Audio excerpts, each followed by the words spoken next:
Hello, you wonderful people, and welcome to another episode of Crime Centric. This being a show it's about crime dramas that I watch. For today's episode, I'm going to talk about the latest episode of Coroner. A lot of really interesting things went down in this episode, so let's break it down. So first and foremost, let's start off with the case that fell into Ginny and Donovan's lap. This is them kind of officially working together again. First case together in these past 4 months. And like the moment you walk upon the scene, you see the whole spray painted thing saying like go back to, doesn't finish it, but you see the CH and you're like, that's all you need to know. Because if I remember correctly, I think it was season 2. Or was it season 3? One of them was during the pandemic. I can't remember which one it was. It might have been season 2. That took place during the pandemic, and obviously, all across the board, a lot of Asian hate was on the rise. It was already a bad enough thing regardless, it just didn't get reported on as much, because it escalated even more during the pandemic and stuff, but this show's already kind of dealt with that even more so, and now it's like, right. I wonder, is that like a big thing in, like, I mean, I think it's anywhere, but probably, like, I wonder, like, does Canada have a big, I mean, this kind of implies, like Canada has a big issue with that, like a lot of it anti-Asian. I mean, once again, sadly, that anti-Asian sentiment has like been on the rise. It's once again, it's like any racism. It's always been there. It's just gotten a lot. Sadly, like things have just gotten wilder, and I think it's just things have gotten more publicized, which is good because it's something that needs to be shined a light on. But I think that's kind of, I mean, I think that's why making a story like this is so important, especially with the twists and turns of this particular case. Because it involves a woman, Ava, who died, and her children, Helen and Michael. It's like, right. Helen immediately is like, no, there has to be something more to this. And looking into it, they find out that Ava did die from, like, she had suffered like a blow to the head, but it was a slow killer. She eventually died from it, but it took it was like 3 days old before she ended up dying from it, sadly. Especially because Ginny's also in this complicated spot because it's like, right, because at first, like, Michael was like, oh, like, my mom just died, and the fact is we have to come together as a community for the sake of his mom, but he kind of put Ginny on the spot because it's like, hey, if you don't, like, say, like, no to Asian hate, then, like, you're kind of part of the problem. We don't need bystanders, we need allies. And she's like, right, all this has to stop. She didn't say that this was Asian hate related. Ultimately, it played a role because I think it adds fuel to stuff that's already bubbling beneath the surface. People who already kind of have a little bit of their like issues, like kind of, it just feels like the circumstances have just kind of made them a little more brazen with their hate or something like that, and just kind of make them feel more bold to do what they're doing. But and Donovan kind of chewed Ginny out for it because he was like, what's wrong with you? Because for one, he's already dealing with Malik, which we'll get to that later. So he kind of chewed Ginny out, but she's like, whoa, like, I didn't know you and Karima broke up. It's like, whatever's going on, like, I am on your side, Donovan. So he kind of gave her like the cold shoulder for a little bit in the beginning of the episode because of that.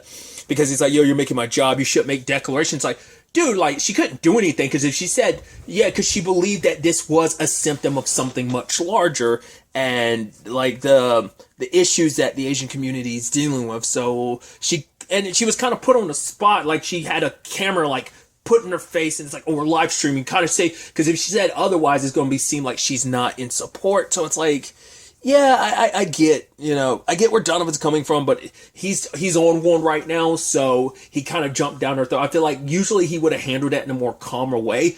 He kind of tore into her for no reason this particular, because it's like, right, because you get clarified this as a hate crime, now people are going to be super biased with it. He even admits later on, it's like, right, because you did do that, we have gotten a lot of people have been more willing to talk to me because they know that the police are treating this as like no, they're treating this seriously, and they're going about it. Like, if you're already coming at it like, oh, it's a hate crime, then that means like, okay, you're looking at this seriously. Because for someone, it's like, oh, you're not even willing to go that, because not labeling it as a hate crime for them, it's like, oh, you're not taking this seriously. You don't realize that hate and this woman being Asian was the motivator for it. So, but that's why they were more willing to talk to them. So he gave he was like, he never really gave a full-on apology. All he said was like, yeah, you were right. because of what you did. He never really apologized for jumping on her throat. But I think it's also the thing of like, right, Jenny probably shouldn't have done that. But it's like, it's an understandable. Once again, she was kind of forced to in that situation. So. And I thought it was so interesting too, because at first, like, while this is going on, there's a whole other storyline about like the body parts they found. And I love that Malik is making like some like foot puns, and then also Eli joins in, and Malik kind of throws in one more. He's like, yeah, he doesn't want to go soul. Oh, and it's like, I'm like, I love that, the cheekiness of it, because I love the actor who plays Eli, just that, his expressions, because it's like, every time I can't help but think of Pre every time. It's just like, oh, obviously, he's a lot more, he comes off dickish, Pre was so playful, and he's playful to some extent, but he's like, this character's so rooted in seriousness that he's cheeky, but like, he's serious about it. But like, Pre was like cheeky, but also like, kind of like, oh, behave type of, oh, behave darling type of like energy. Like, I don't know how to phrase it. Like, if you've seen Killjoys, you know what I mean. Pre gave off very specific energy that I feel like Eli. So, but you see little peaks of it there with the actor who plays Eli. So it just kind of makes me giddy when he like kind of gets very playful, because Pre was that very playful. But he had his serious sides as well. Either way, tangents aside. But I was wondering, like, okay, so what's this body part situation got to do with anything? Like, is that a separate story? What's going on here? It's not until they started finding all the pieces to the body and pieced them together, which, a little lightheartedness kind of jumped in there. I love that Jenny, and you figured they made such a point of it when she got that leech on her, and she was like, oh my God. I don't know why, because I think as a coroner, I would expect her not to be bothered by it. Hey, don't get it twisted. I ain't trying to be like, I'd be tough. It's like, no, I'd be screaming my lungs out. Like, I don't like creepy crawly things, and a leech, the whole blood sucking thing, it would have bothered the hell out of me.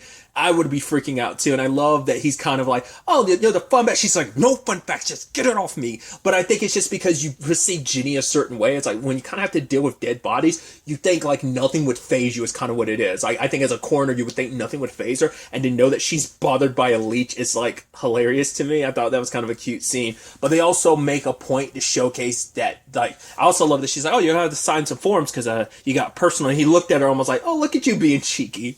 But yeah, like, they made a point to focus on that mark on her arm, and it's like the Y-shaped mark, and you're like, okay, that ends up coming into play later. But it's not until the body was like, all about to be pieced together, I was like, are we gonna find out Ava's killer is dead? And it's especially when the face was going to, I was like, making it a little harder to identify. But then they found out, like, oh yeah, it's the person from like it's the person who, one of the people, because I was like, Jason, I was like, didn't we meet Jason early in the episode? Yeah, we did. So I was like, oh wow. So I was like, yeah, I had a feeling it was going to be the killer, because Donovan watched the video, and once again, I think this speaks volumes about Donovan, is that when Ava got attacked, she fought back, and she hurt her attacker, and he was like, good on you, because he, and then once again, I was like, I feel like you're pulling a little bit of the wrong thing from this, but I think he's pulling, what he needs from that video. I mean, obviously, we're solving the case, but it's like, the fact is, he was happy for her, because he's like, good, like, you were able to kind of give it back what you were given.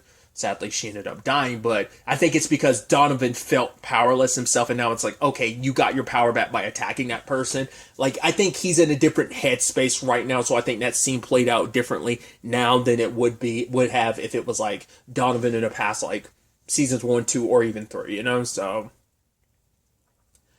But either way, Jenny had matched the marks from the wood, because there's nails in it, to the marks on one of the forearms. So it's like, yeah, this is definitely the killer that Ava like fought back against. And at first, it seems like it was Michael, because they kind of introduced early on that Michael has a temper on him, that he can fly off into a rage.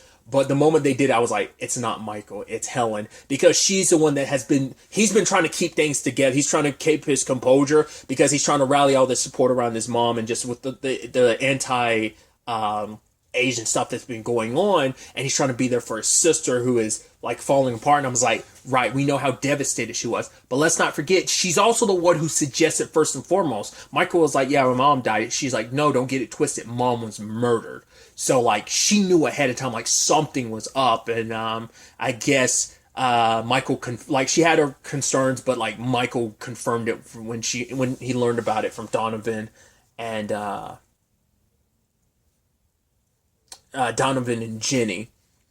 But we find out that the moment it's like, oh, like when Donovan's questioning him, it's like, yeah, the hatchet or whatever was clean, and he was like, what? No, no, the cleaver was clean. And he was like, yeah, it had to be clean. It had to be cleaned after, and he stopped, and I was like, because it was messed. It wasn't clean before, like it had been recently used. So it's like, yeah. Which is also kind of disgusting too, because that means like his sister potentially used that to chop up the body, and he was, I mean, yeah, he cleaned it off, but still, it's like there's probably some human bits and DNA mixed into some of that meat he was slicing up afterwards. I mean, they probably do a pretty thorough cleaning, but still. But yeah, it's like that look on his face made me think like he realized it was potentially his sister, because that's what he kind of pieced it together. And then Jenny ran into Helen because she came to try and get her brother out, and Jenny noticed the leech mark on her arm. It's like, you were there disposing of Jason's body. Yeah. Because this all stems from Jason. Like, this is a situation of Jason. It's a part of something bigger too, because there's already that guy, what was his name? Was it Grote the Goat or whatever? He's a business guy that's trying to buy up all these businesses, and he's like, oh, it's a shame their mom died, but maybe the children can now be reasonable and I can buy the property off of them, because that's the only way they're going to make money, because the restaurant wasn't making any money. But the thing is, like, this restaurant meant so much to their mom and what it meant to their family, considering like having to move from, what was it, like East Chinatown to be where they, or maybe they moved into Chinatown. They had to move away from where they were to here just to kind of set up the business and stuff. And like, you know, their mother had went through so much, and they were so close to her. Basically, I mean, also, let's not like mince words and treat like Jason like he was a good person. He attacked an old lady. He killed her. It might not have been his intention, but it doesn't stop him from being a shitty person doing that.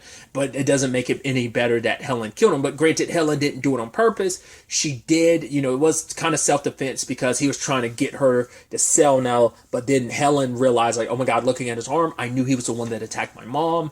So it was an accident that he died. But there you also had to put in a stipulation of she did cut up his body and throw it into the water. So it's like, that's probably not going to help. But it's like, with everything going on, it's just like, you know, even Donovan's like, yeah, it sucks. Like, you should have never been put in that position in the first place. But it's like I said, everything that, like, the setting of, like, with all this anti-Asian stuff going on, it was, like I said, a powder keg of just, like, so many things going wrong. And once again, like, not trying to put it on Helen or her mom. It's just like they're victims in this situation. But so is Jason too. Despite him doing such a shitty thing, Helen shouldn't have killed him. Because even Michael was like, no, that's not justice. That's not. He's like, that's disgusting. Like, he didn't want to. He wanted the person who hurt his mom to suffer. But he wanted it to be in a more, like, he didn't want to go out like fire and brimstone type of thing. He wanted just to get justice for his mom.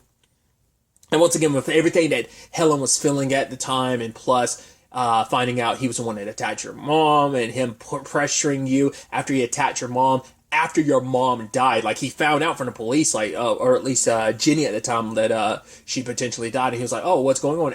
Because even his brother knew what he was going to do. And he was like, oh, I told my brother it was a stupid idea. And it's like, you knew what he was planning, or at least had an idea of what he was planning. But yeah, you didn't really do anything to stop it. So, I don't know.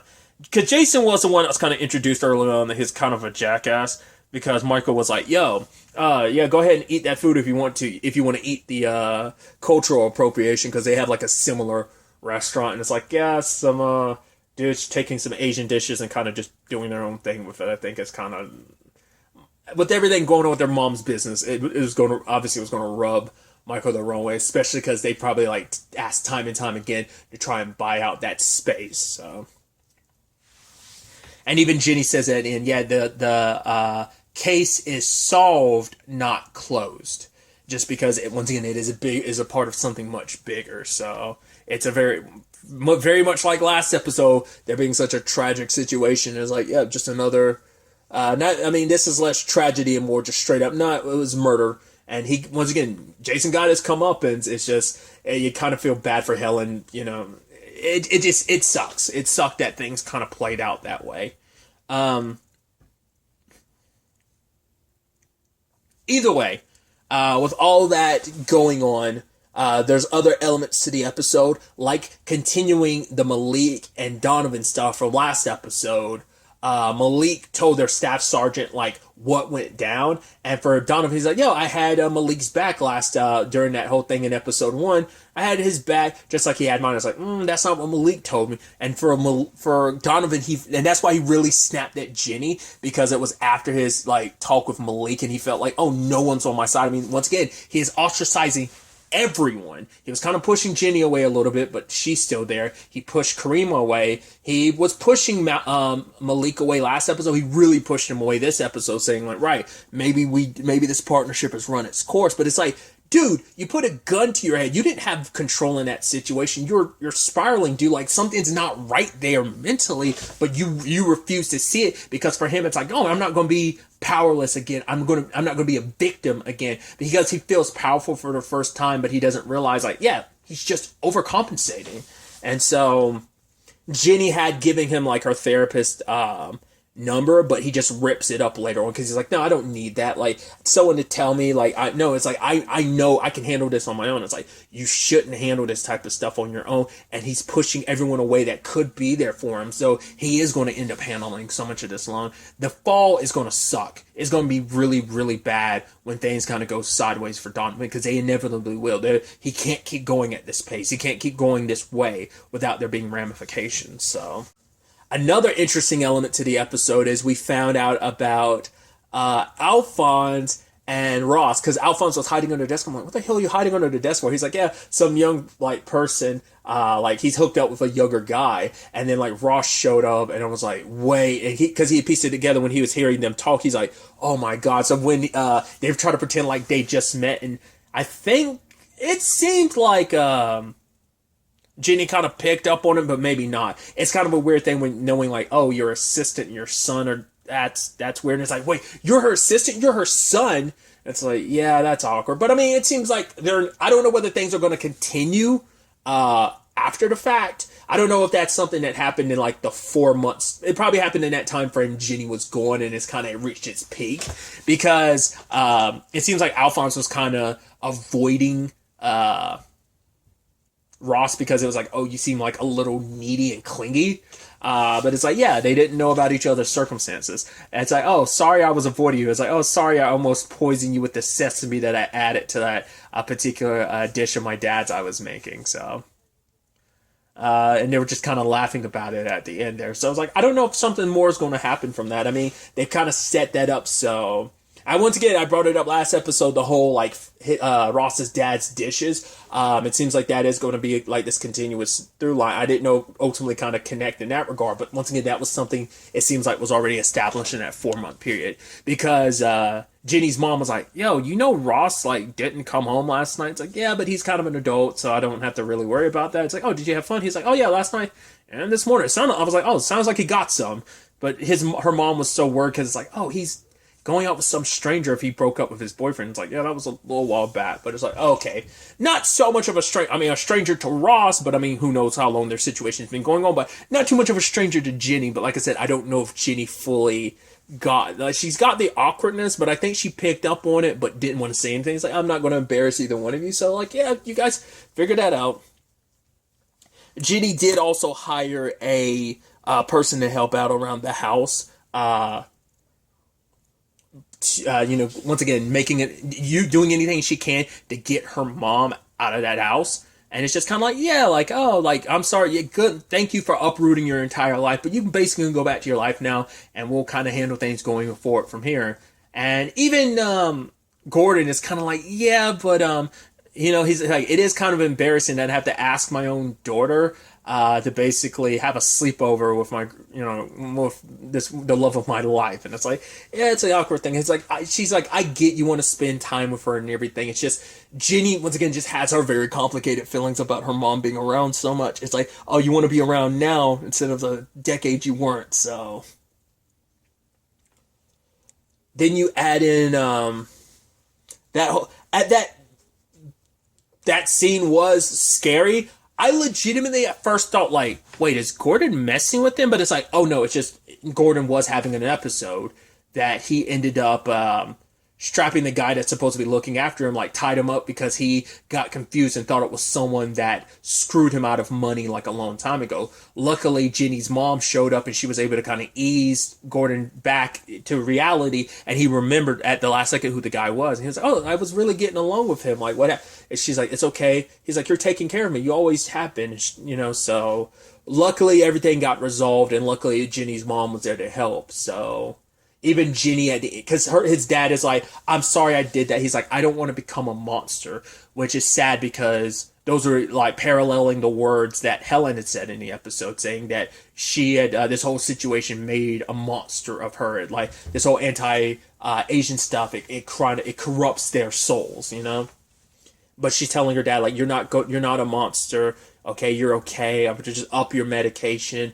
And it's like, right, admitting we are going to need extra help around. So easing that gap. Her father continues to be that bridge between her and her mom. Kind of, you know, it's like Ginny recognizes like, right, he has better days with her around, so I can't really take it, especially because she was the one that was able to handle things when I couldn't be here to handle it. And, you know, Ross couldn't be here either. So, you know, how much he cares about her and how much she eases his mind, it's the very least I can do is keep her around. So, you know, so she'll have to, you know, try and find her way forward with that whole thing. So her and her mom. So that's going to be interesting to see where all of that ends up taking us going forward into the next episode. But really, that's all I want to talk about. Till the next time we meet, be happy, be safe, live life to the fullest, and enjoy it. Good day and goodbye.